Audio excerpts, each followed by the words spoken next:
আসসালামু আলাইকুম। নিরাজ কুকিং হাউসে আপনাদের সবাইকে স্বাগতম। আজকে আমি আপনাদেরকে চিংড়ি পোলাওয়ের রেসিপিটা দেখাবো। এর জন্য আমি এখানে কিছু চিংড়ি মাছ নিয়েছি। মাছটাকে আমি হালকা একটু মরিচ আর লবণ দিয়ে মেখে নিয়েছি। এখন এটাকে আমি ভেজে নিব।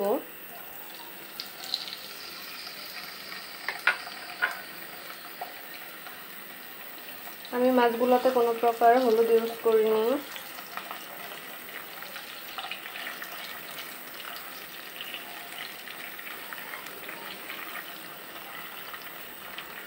মাছগুলোকে আমি হালকা একটু ভেজে নিব।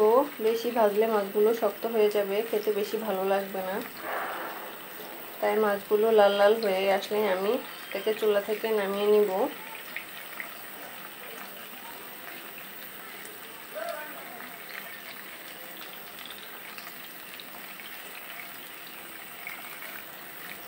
মাছগুলোকে নেড়ে চেড়ে আমি 3 মিনিটের মতো ভেজে নিব।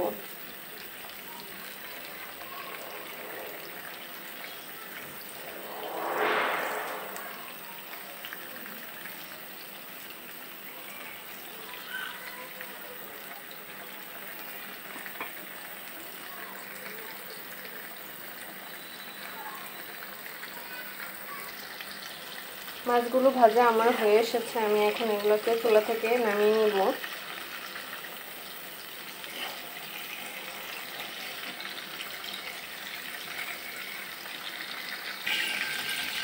এখন মাছগুলোকে আমি রান্না করে নেব। এর জন্য আমি এখানে দিয়ে দিচ্ছি 2 টুকরা তেজপাতা, এলাচ আর দারচিনি।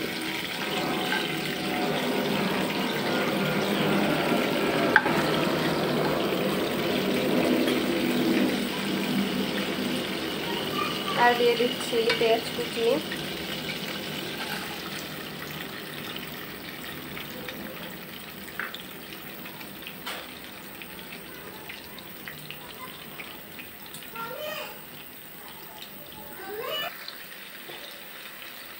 পেঁয়াজগুলো আমি একটু ভালোভাবে ভেজে নেব।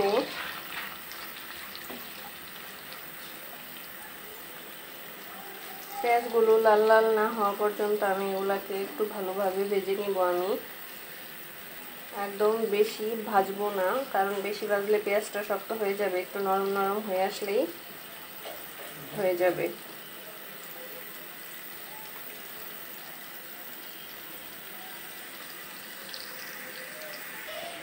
পেঁয়াজটা ভাজা আমার হয়ে গেছে। এখন এখানে আমি দিয়ে দিচ্ছি 1 চা চামচ আদা বাটা এবং 1 চা চামচ রসুন বাটা। দিয়ে দিচ্ছি 4 টেবিল চামচ টক দই। আপনারা চাইলে এখানে টমেটো সস বা টমেটো কেটে ইউজ করতে পারেন।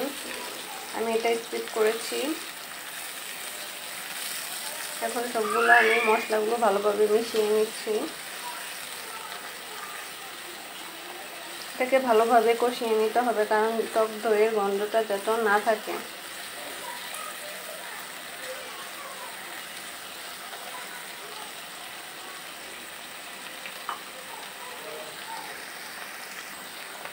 এখন এখানে আমি দিয়ে দিচ্ছি 1 চা চামচ মরিচের গুঁড়া, দিয়ে দিচ্ছি 1 চা চামচ জিরার গুঁড়া,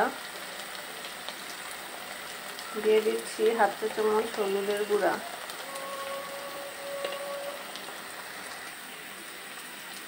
আর দিয়ে দিচ্ছি 1 চামচ ধনিয়ার গুঁড়া। এখানে 4-5টা কাঁচামরিচ দিয়ে দিচ্ছি। মশলাগুলোকে একটু ভালোভাবে নেড়ে চেড়ে মিশিয়ে নিচ্ছি।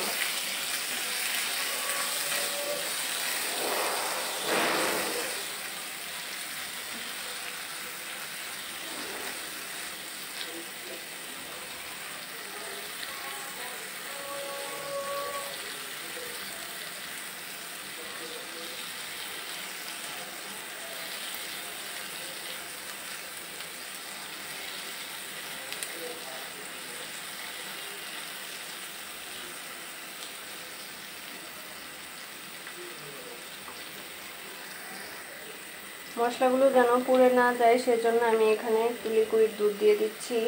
আপনারা চাইলে এখানে নারকেলের দুধটা ইউজ করতে পারেন বা পানি দিয়েও মশলাটাকে কষাতে পারবেন।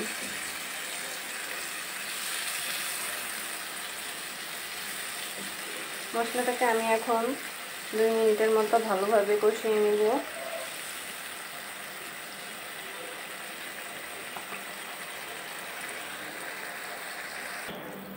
এখন এখানে আমি একটু লবণ দিয়ে দিচ্ছি পরিমাণ মতো, কম হলে পরে দেখে দেওয়া যাবে। আর দিয়ে দিচ্ছি চিনি। টক দইটা যে দিয়েছি, টক দইয়ে টক টক ভাবটা যেন না থাকে, এই জন্য আমি এখানে 2 টেবিল চামচ চিনি দিয়ে দিচ্ছি। ভালোভাবে নেড়ে নিচ্ছি।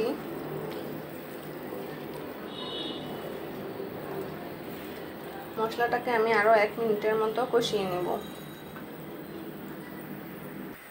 মশলাগুলো কষানো হয়ে গেছে, এখন আমি এখানে চিংড়ি মাছগুলো দিয়ে দিচ্ছি। মাছগুলোকে আমি 6 থেকে 7 মিনিটের মতো রান্না করে নিব।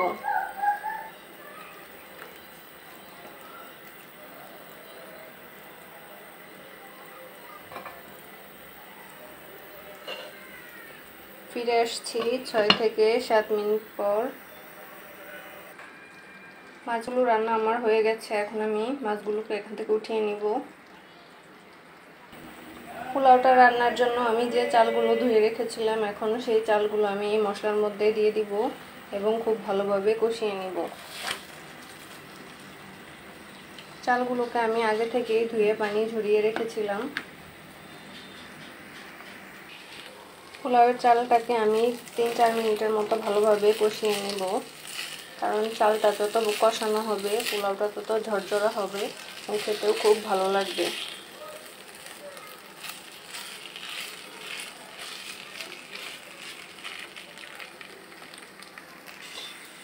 চালটা কষানো আমার হয়ে গেছে, এখন আমি এখানে পানি দিয়ে দিচ্ছি।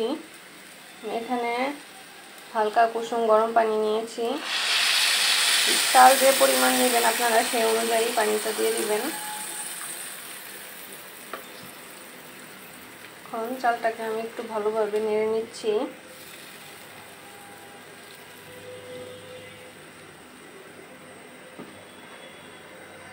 এখন এখানে আমি আরও 2টা কাঁচামরিচ দিয়ে দিচ্ছি এবং কিছু কাজু বাদাম এবং কিশমিশ দিয়ে দিচ্ছি।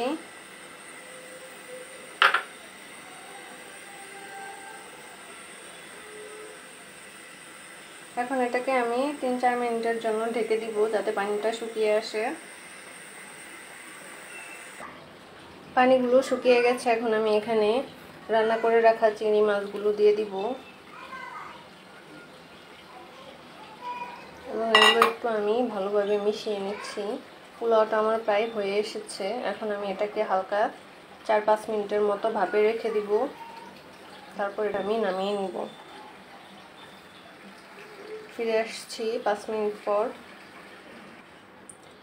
পোলাওটা আমার হয়ে এসেছে, আমি এখানে কেওড়ার জল দিয়ে দিচ্ছি একটু।